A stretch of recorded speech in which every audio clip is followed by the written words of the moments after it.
force to be reckoned with. In 1979, Tonya was one of the first black actresses to break into mainstream Canadian television.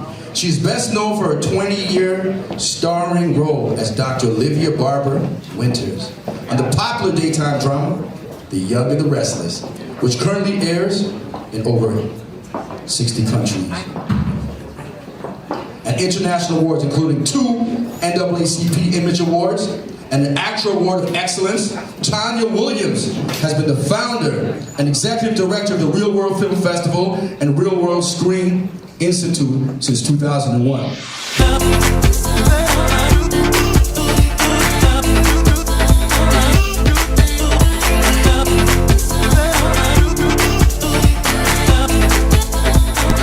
We just finished listening to you give us an amazing speech. Ladies and gentlemen, round of applause for my mentor, Tonya Williams.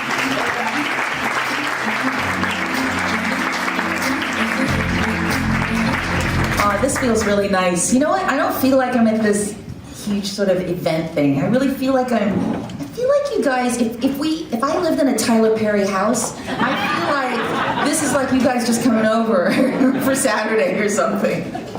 It's really great to be here, and thank you so much, Julie Black. That was just phenomenal. I can't wait to see that musical. And Maestro, you know, it's funny, I'm older than any of the other people up here, so I've watched their careers. I'm 61. Do the math. Everybody in this room watched Polka Dot Door, and you were all 5, so do the math. So I just wanted to hear a little bit more about what it is Reelworld and Tonya Williams are doing to make that a reality. Well, what's important to recognize too is that we're all in it together. So Reelworld is about all people of color, because whether you're an Indigenous person or an Asian or South Asian or a black person, we're all in this struggle together. In fact, I said when I started my career in the late 70s, it was just trying to get someone black on, but Asian and South Asian people weren't even there at all, and not for a long time. It was a good 10-15 years before we even started seeing them on the screen from when black people started being there. So we're all in this struggle together, and I think Reelworld is really about, it's not just about the actors and the directors, pioneers, but it makes us feel good to know that whatever we were pioneering, you have just taken it to another level, and that does us proud. And just imagine, one day you'll be 61 talking to someone young too, and they'll have just taken it even further because of the steps that you take today. So I appreciate all of you. Give yourself a hand. From Tonya herself.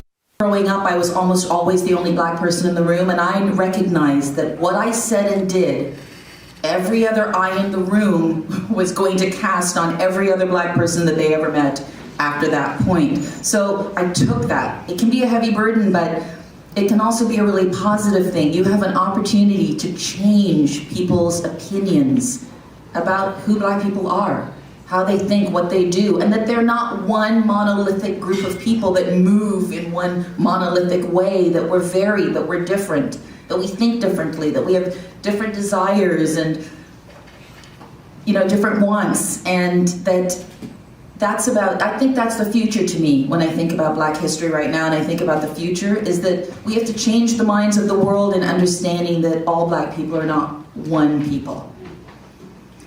And I love being a part of that history. That's why Maestro said, you know, when I met him and I spoke with him, I do that with everybody. In fact, I was just at the Crystal Awards this year, and when I'm in a room, the first thing I do is I pick out all the black people and I just go over and introduce myself. It freaks them out, but I always do that.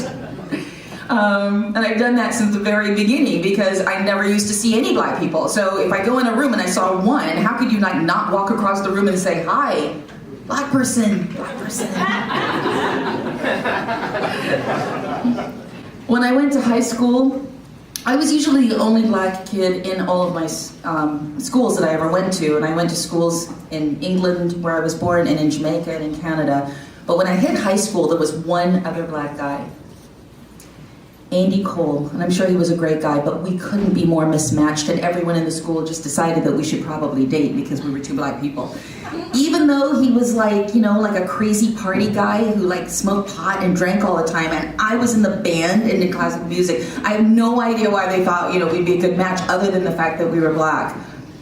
But I met Andy Cole recently. It was great seeing him married and with his kids, and we talked about that, how, yeah, we were supposed to end up together. Tonya, you know you look real good for your age. That's why you said, I'm 61. You knew they were going to give you that applause. Give it up for 61.